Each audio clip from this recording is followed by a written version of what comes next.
My self Manoj Kumar Gupta, senior faculty in physics department, Resonance Kota. आज हम 31 अगस्त 2021 JEE mains shift 2 का memory based paper discuss कर रहे हैं। 1 to 15 क्वेश्चन ए के सिंह सर डिस्कस कर चुके हैं, 16 से आगे मैं डिस्कस कर रहा हूँ। A equilateral prism of side 10 centimeter, given that minimum deviation is equal to angle of prism, time taken by light ray to reach from midpoint of HP यहाँ given है, to vertices A is equal to x into 10 raised to minus 10 second. तो इस question में कुछ नहीं है, ये हमें टाइम निकालना है रे का। ए टाइम हम कह सकते हैं AP divided by its speed. अब ये स्पीड हम कैसे निकालेंगे, क्योंकि क्वेश्चन में दूसरी बात ये कही है कि minimum deviation is equal to prism angle, minimum deviation is equal to prism angle. तो delta is equal to I plus E minus A होता है, और फॉर डेल्टा मिनिमम हम जानते हैं I is equal to E होता है। तो E को I कहते हैं, तो delta is equal to I plus I minus A, and delta is also, delta minimum is also equal to A। ये भी क्वेश्चन में गिवन है, तो डेल्टा मिनिमम की जगह A लिख देंगे, तो A is equal to 2I minus A, so 2I is equal to 2A, so I is equal to हमें मिल जाएगा A। और अब हम ये कह सकते हैं कि जो रिफ्रैक्टिव इंडेक्स ऑफ प्रिज्म है वो पहले कैलकुलेट कर दें। तो म्यू का फॉर्मूला होता है sine A plus delta min by 2 divided by sine A by 2। तो हम ये कह सकते हैं कि sine A plus A by 2 divided by sine A by 2, और इसे कह सकते हैं हम साइन 2A बाई 2, मतलब sine A divided by sine A by 2।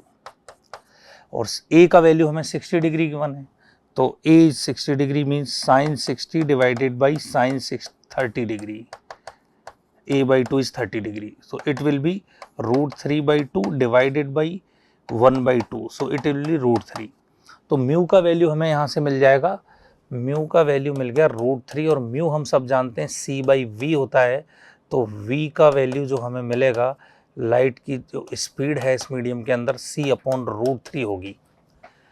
हमें निकालना है लाइट रे के A से P तक जाने का टाइम, तो मैंने पहले लिखा AP डिवाइडेड बाई V। अब AP कितना है, ये डिस्टेंस हमें दे रखी है 10 सेंटीमीटर, तो ये डिस्टेंस हो जाएगी 10 sine 60, so AP will be 10 sine 60 centimetre, centimetre को मीटर में बदल दें तो 10 raise to power minus 2 metres, और divided by speed of light in the medium C divided by √3। C की वैल्यू पुट कर देंगे, तो it will be what 10 into √3 by 2 into 10 raise to power minus 2 into √3 divided by 3 into 10 raise to power 8।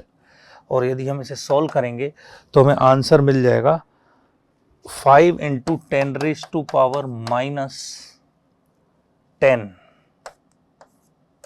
और हमें question में पूछा है कि find the value of x, so x will be what, x will be 5।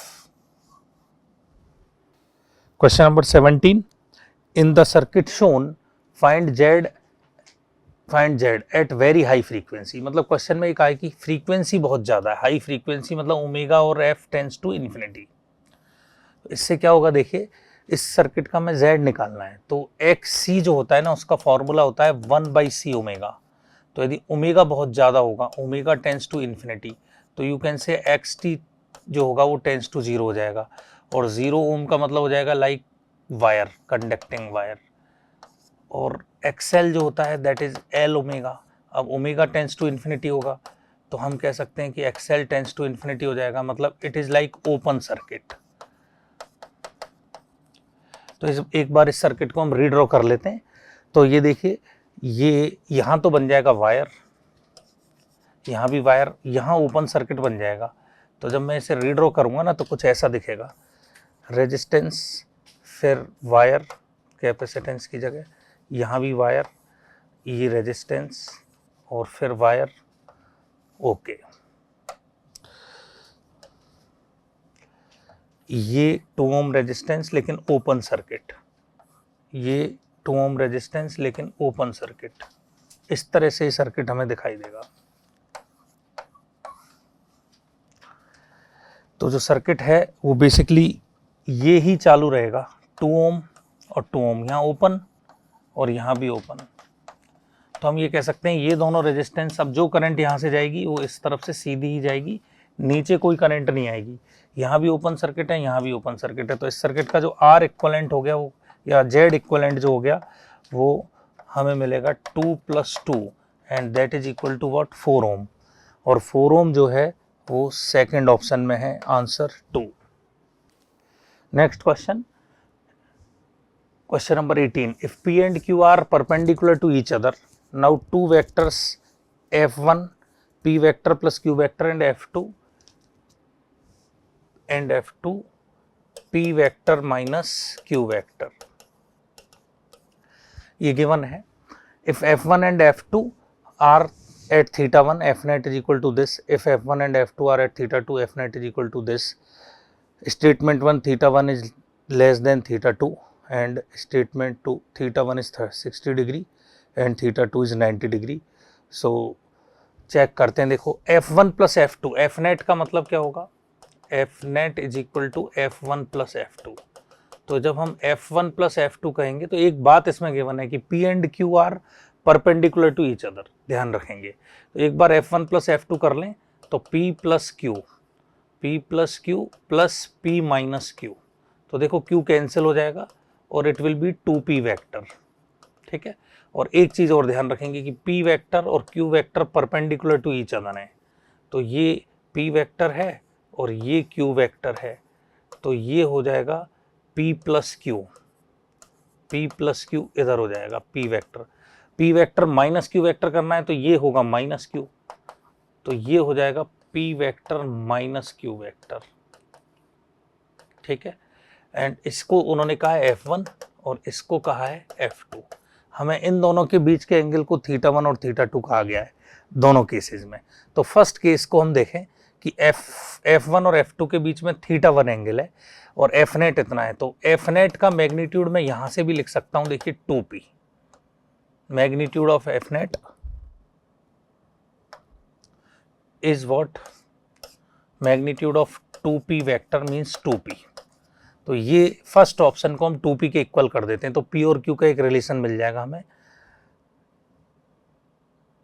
F net is equal to √3P² plus Q² that is equal to 2P। इसका square कर दो तो 3P² plus 3Q² is equal to 4P², ठीक है। तो यहाँ से हम लिख सकते हैं, देखो 3Q² is equal to P², so √3Q is equal to P, so हम कह सकते हैं P is equal to √3Q, okay, ठीक है। P जो है वो √3Q के बराबर है फर्स्ट में। तो जब P √3Q के बराबर है तो आप ये एंगल निकाल सकते हो, √3Q, ये थीटा 1 है, तो मैं लिख सकता हूँ tan theta 1 is equal to what, Q upon √3Q, तो it will be what, theta 1 नहीं, ये this is theta 1/2 and this is also theta 1/2, तो मैं इसे कह सकता हूँ 1/√3, ये थीटा 1/2 की वैल्यू है, तो tan theta 1/2 is what 30 degree, tan 30 degree. तो मैं कह सकता हूँ थीटा 1/2 जो है वो 30 डिग्री के बराबर है, तो theta 1 is equal to what 60 degree. अब इसका नेक्स्ट पार्ट भी है, वो भी इसी तरह सॉल्व किया जाएगा। देखिए उसमें दिया है 2√P² plus Q² that is equal to P net F net 2P। तो देखो मैं करता हूँ 2P² plus Q² under is equal to 2P, square कर दो तो 2P² प्लस Q² बराबर 4P², तो 2P² plus 2Q² is equal to 4P², तो 2Q² is equal to 2P², so P बराबर Q आ गया। देखिए अब फिर से बनाएं हम डायग्राम, P और Q एक दूसरे के परपेंडिकुलर हैं, तो ये P है और ये Q है, और ये हो गया P प्लस Q। तो ये एंगल होगा थीटा 2/2, क्योंकि टोटल एंगल थीटा 2 दिया है, ये माइनस क्यू है, तो ये हो गया P minus Q, P minus Q, P minus Q और P प्लस क्यू का टोटल एंगल थीटा 2 है, तो ये एंगल होगा थीटा 2/2 और थीटा 2/2, तो टेन थीटा 2/2 हम क्या लिख सकते हैं बताइए, tan theta 2/2 is equal to Q/P, और Q और P बराबर हैं, this means Q/Q that is 1, so tan theta 2 is equal to 1 means tan 45 degree, so theta 2/2 बराबर 45 degree, so theta 2 is equal to what, 90 degree.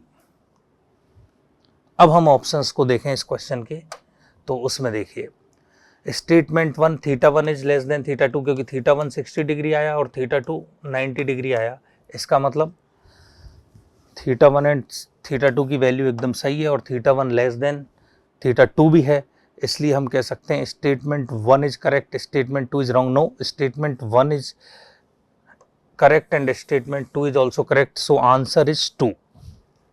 Next, question number 19.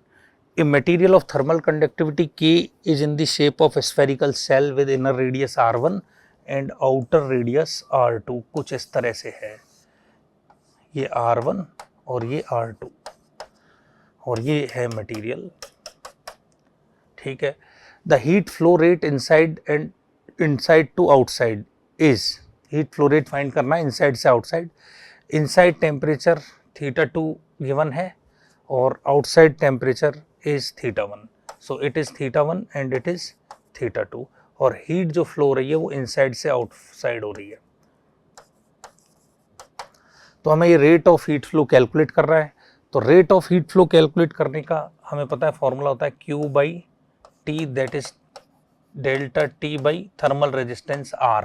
अब इसमें R निकालना है हमें, थर्मल रेजिस्टेंस,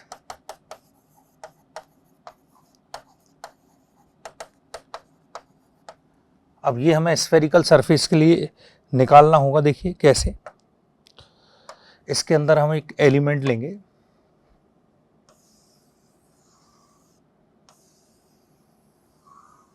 क्योंकि heat flow हो रही है और इसका क्रॉस सेक्शन एरिया लगातार बड़ा होता जा रहा है, तो यहां से R रेडियस और dr विड्थ,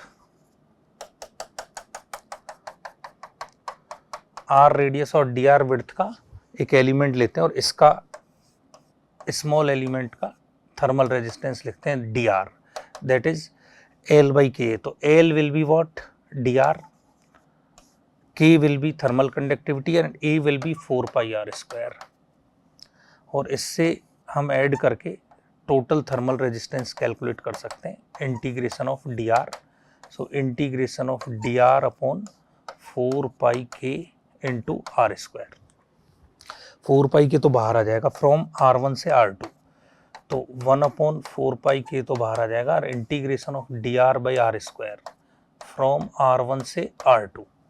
इस तरह से हम थर्मल रेजिस्टेंस निकाल सकते हैं, और ये जो थर्मल रेजिस्टेंस है ये 1/4πk, और इसका इंटीग्रेशन करेंगे तो -1/r आएगा, that is from R1 to R2। तो इसे सॉल्व करके लिख सकते हैं 1/4πk 1/R1 माइनस 1/R2 हो जाएगा ये। और अब हम ऊपर जो हीट फ्लो का फॉर्मूला है उसमें ये पुट कर देंगे। देखिए, तो अंदर से बाहर की ओर हीट फ्लो हो रही है, तो थीटा 2 थीटा 1 से बड़ा है, ये ध्यान रखना है, तो that will be theta 2 minus theta 1, और हीट रेजिस्टेंस ही आ गया, तो 4πk देखो ऊपर चला जाएगा, R1 R2 भी ऊपर चला जाएगा, तो 4πk R1 R2 ये तो न्यूमरेटर में आ जाएगा, और डिनोमिनेटर में बच जाएगा R2 माइनस R1। तो कुछ इस तरह का आंसर होगा 4πk R1 R2 theta 2 minus theta 1 divided by R2 minus R1। तो देखते हैं 4πk R1 R2 theta 2 minus theta 1 divided by R2 minus R1, 4πk R1 R2 theta 2 minus theta 1 R2 minus R1। तो ये सही answer है जो option 1 में दिया गया है। Next question number 20, statement 1 three forces F1, F2 and F3 are acted at vertices of vertices of triangular body such that F1 plus F2 बराबर minus F3।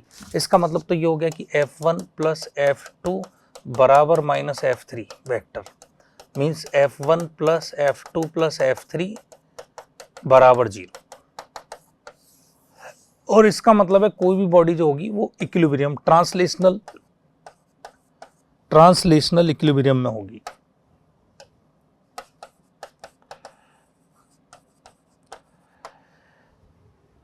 And these forces are concurrent forces. अब concurrent forces का मतलब है कि ये सारे forces एक ही point से पास होते हैं, तो फिर तो उस पॉइंट के अबाउट टोनेट भी जीरो हो जाएगा, तो रोटेशनल इक्विलिब्रियम भी होगा। तो फर्स्ट स्टेटमेंट ये कह रहा है कि बॉडी ट्रांसलेशनल इक्विलिब्रियम में भी है और रोटेशनल इक्विलिब्रियम में भी है।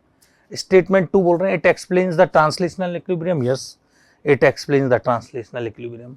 तो ये ट्रांसलेशनल इक्विलिब्रियम तो है ही, रोटेशनल इक्विलिब्रियम भी है। तो statement 1 is correct, statement 2 is correct. Yes, no problem.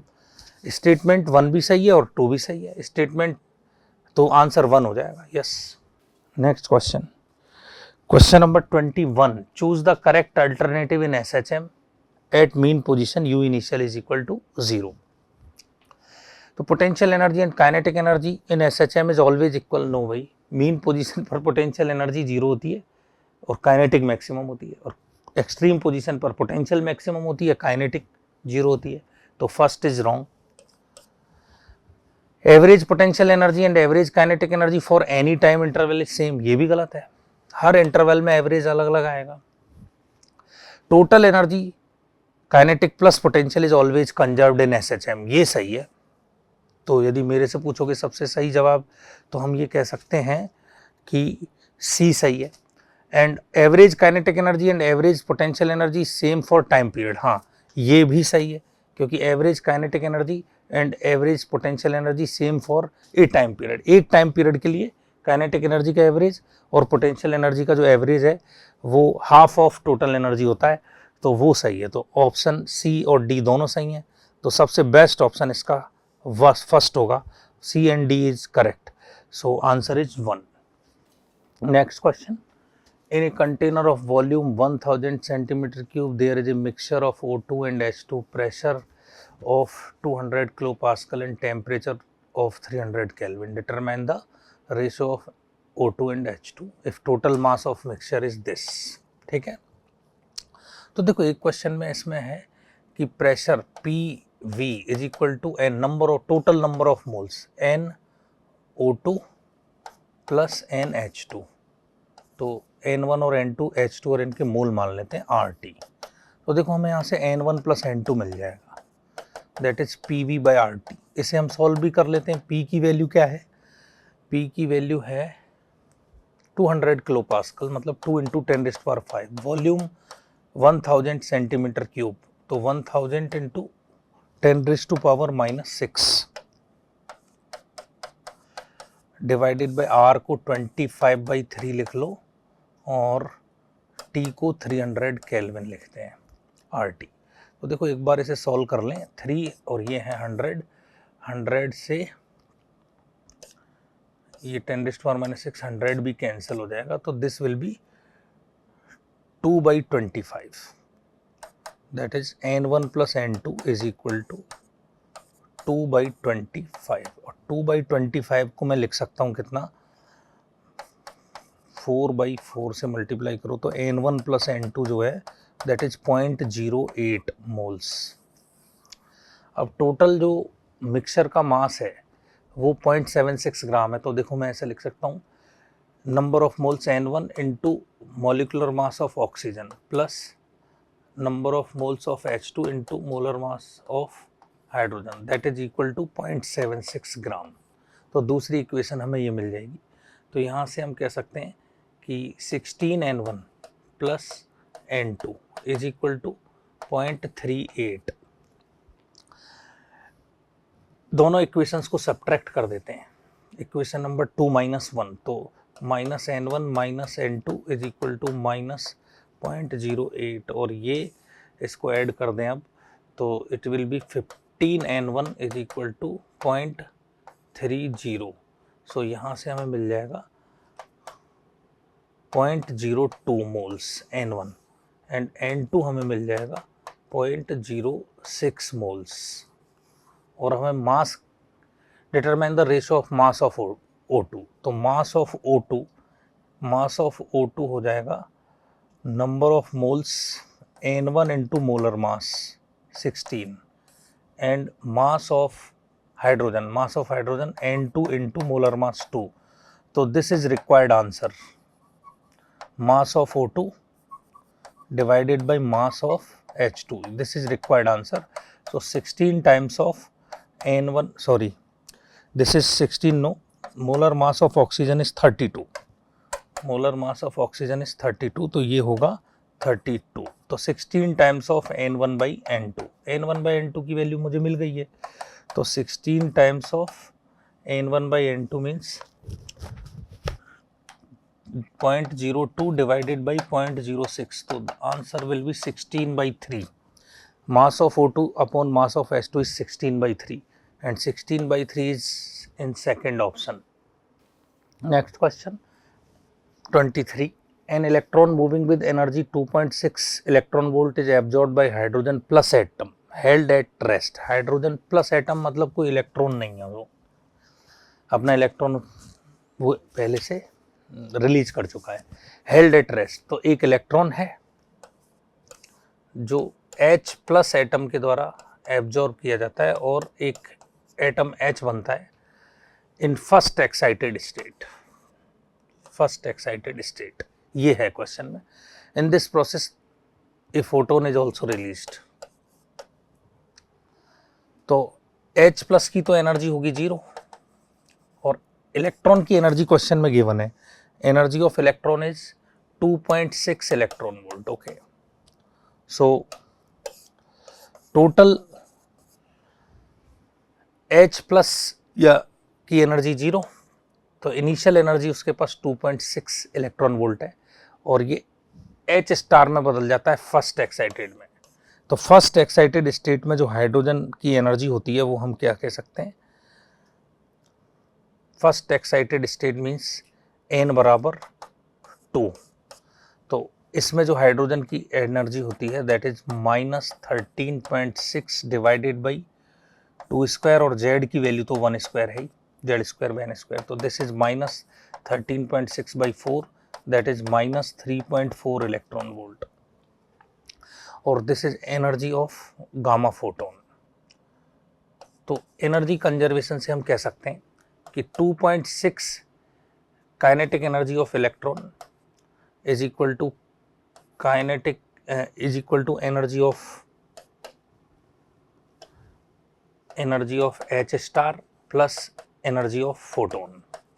हमें एनर्जी ऑफ फोटोन कैलकुलेट करनी है, तो kinetic energy is 2.6 and it is -3.4 plus E photon. तो जो एनर्जी ऑफ फोटोन होगी वो हमें मिल जाएगी 6 electron volt. This is energy of photon. Question में हमसे पूछा है कि फोटोन की फ्रीक्वेंसी बताओ, तो फ्रीक्वेंसी के लिए हम कह सकते हैं H nu is equal to 6 electron volt. So nu is equal to 6 into 1.6 into 10⁻⁻19 divided by H, और H इज 6.6 इंटू 10⁻⁻34।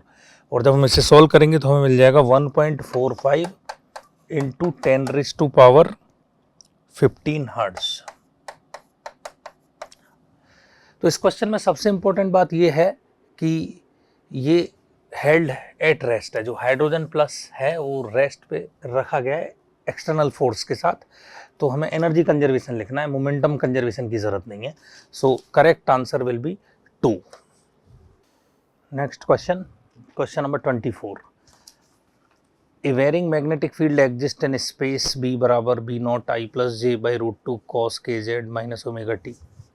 तो B का वैल्यू गिवन है, चार्ज Q1 Q2 के value 4 pi 2 pi coulomb given है and these are placed at 0 0 pi by k and 0 0 3 pi by k, moving with equal velocity 0.5 c I cap. This is 0.5 c I cap.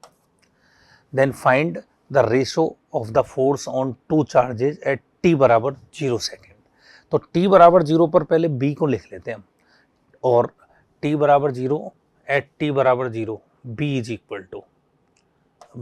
Equal to b naught I plus j by root 2 and cos kz.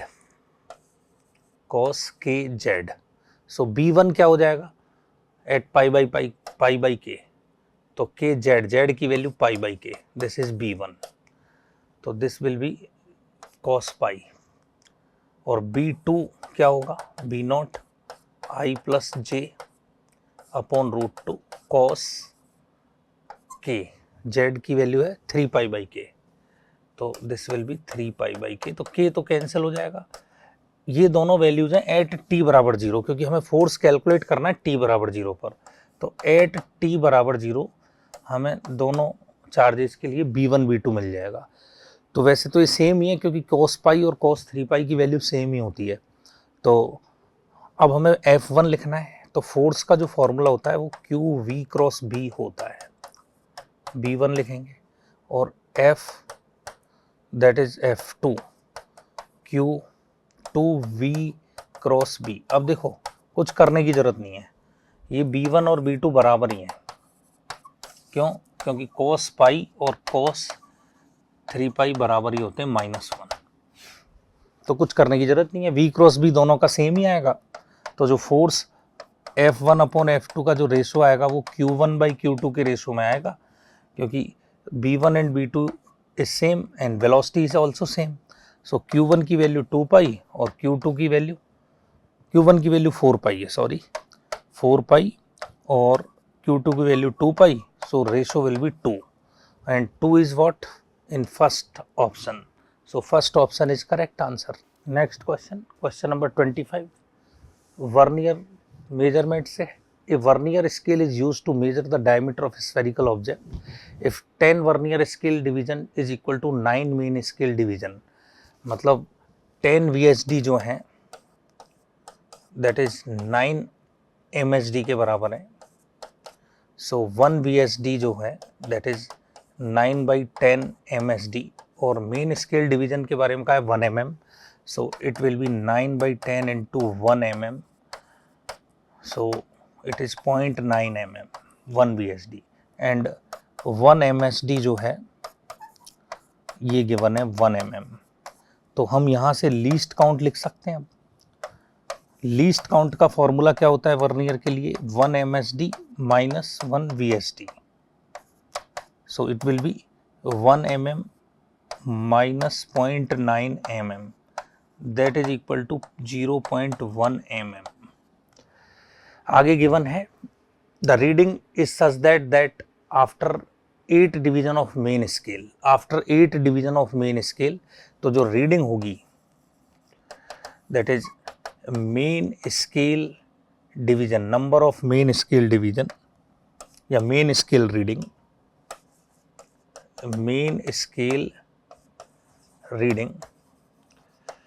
Plus least count into vernier scale reading, और vernier scale reading हमें given होगी। आगे देखो question में given है such that 8 main scale division plus 7th vernier scale division coincides with exact 1 division of main scale. तो हम ये कह सकते हैं 8 main scale division is 8 mm plus least count is 0.1 and 7th vernier scale is coincide, it means it will B 8.7 mm and 8.7 mm is correct answer, which will be in second option.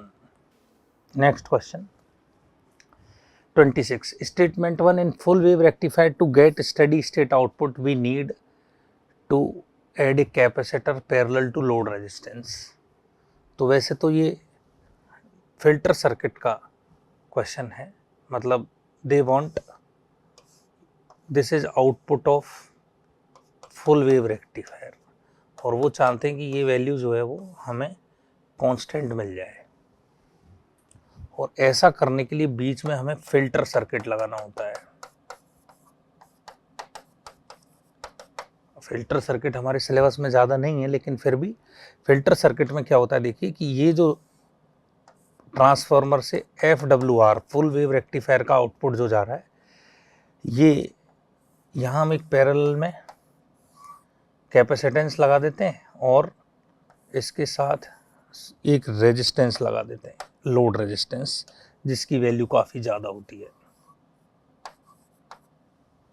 ये full wave rectifier का, तो इसके according वैसे statement जो 1 है वो true हो जाएगा, क्योंकि इंडक्टर नहीं लगाते हैं, तो स्टेटमेंट 1 इज ट्रू। एंड दूसरे स्टेटमेंट बोला in full wave rectifier to get steady output we need to add an inductor, तो इंडक्टर ऐड नहीं करते हैं, क्या ऐड करते हैं, capacitor parallel to load resistance, ठीक है ना। So statement 1 is correct.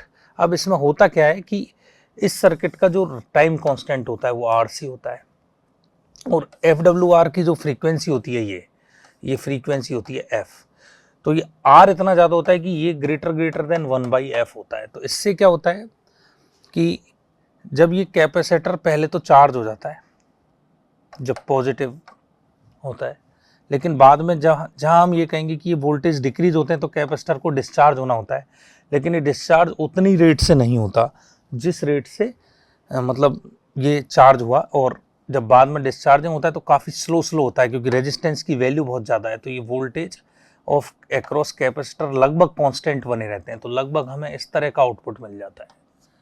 तो in filter circuit capacitance is connected in parallel with the load resistance, so statement 1 is correct, option number 2। Question number 27, a radio signal frequency of 6 megahertz is broadcasted. The maximum modulation frequency is 6 kilohertz. Then their broadcasted channel needed is. तो देखो इसका simple सा formula है, number of broadcasted channel required is equal to total radio signal frequency 6 megahertz divided by maximum modulation frequency या bandwidth 6 kilohertz से हम बोल सकते हैं। तो this is number of broadcast channels and this is equal to what, 1000। So 1000 is the answer. Question number 28, identify gates for the two circuits as shown. देखिए बहुत ही simple है, ये दोनों क्या हैं, सेम बाइसिंग में हैं, तो इस सर्किट को देख के हम समझ सकते हैं कि या तो दोनों एक साथ फॉरवर्ड बाइसिंग में आएंगे या दोनों एक साथ जो है वो, क्योंकि यहाँ 1 तो दोनों फॉरवर्ड में हो जाएंगे, तो जब दोनों फॉरवर्ड में हो जाएंगे तो यहाँ 1 मिलेगा और ये 0 है, तो हमें आउटपुट मिल जाएगा। इन दोनों में से कोई एक फॉरवर्ड एक रिवर्स में भी होगा तो भी हमें यहाँ 1 ही मिलेगा, तो हम ये कह सकते हैं कि 1 0 पर भी हमें आउटपुट 1 मिलेगा, ये वाला 0 ये 1 है तो भी हमें 1 मिलेगा। हाँ, दोनों रिवर्स बायस में हैं तो फिर हमें यहाँ आउटपुट 0 मिलेगा, तो ये आउटपुट देख के हम ये कह सकते हैं 1 1 1 0, that means it is OR gate. Second, वैसे तो समझ आ गया OR गेट सेकंड ऑप्शन में है, बाकी में किसी में भी OR गेट नहीं है, तो सेकंड इज करेक्ट आंसर। और यहाँ भी देख सकते हैं ये NPN ट्रांजिस्टर है, देखिए, तो जैसे ही हम यहाँ 1 आउटपुट देंगे तो ये 1 0, तो ये PN जंक्शन फॉरवर्ड बाइसिंग में हो जाएगा, तो इस तरफ से कंडक्टिंग होगा और यहाँ हमें मिल जाएगा 0, तो यहाँ 1 और यहाँ 0, और 1 इनपुट 1 आउटपुट मतलब ये नॉट गेट है, so second is correct answer. Next question number 29, a closely bound solenoid having 1000 turn, length 30 centimetre and volume this as magnetic moment this 780। तो मैग्नेटिक मोमेंट का जो फॉर्मूला है वो M बराबर NI होता है, ठीक है ना। अब हमें चाहिए I, तो हम कह सकते हैं M/NA। अब वॉल्यूम और लेंथ गिवन है सोलेनॉइड के, तो वॉल्यूम ये जो एरिया होगा ये और लेंथ A × L वॉल्यूम के बराबर होगा, तो हम A को लिख सकते हैं वॉल्यूम डिवाइडेड बाई L, तो ये फॉर्मूला हो जाएगा MN volume divided by L, ML/NV। अब क्वेश्चन में हमसे कहा है कि मैग्नेटिक मोमेंट को इतने से इतना कर दिया जाता है, तो बाकी चीज़ें तो सेम ही है, मैग्नेटिक मोमेंट 780 से 380 कर दिया जाता है, तो ये फॉर्मूला कुछ ऐसे बन जाएगा, देखो पहले फॉर्मूला लिख देता हूँ। Formula M2 minus M1 into L divided by NV that is equal to what, I2 minus I1 change in current. तो M2 को कर दिया है 780 से 380, तो 780 माइनस 380 कर दो, करंट का चेंज ही निकालना है मैग्नीट्यूड में। और लेंथ हमें गिवन है 30 सेंटीमीटर मतलब 0.3, नंबर ऑफ टर्न्स हमें गिवन है 1000 और वॉल्यूम हमें गिवन है 2 इंटू 10⁻⁻³ और इस सब को सॉल्व करने के बाद हमें मिल जाएगा चेंज इन करंट का value 6 ampere. 6 ampere is the answer.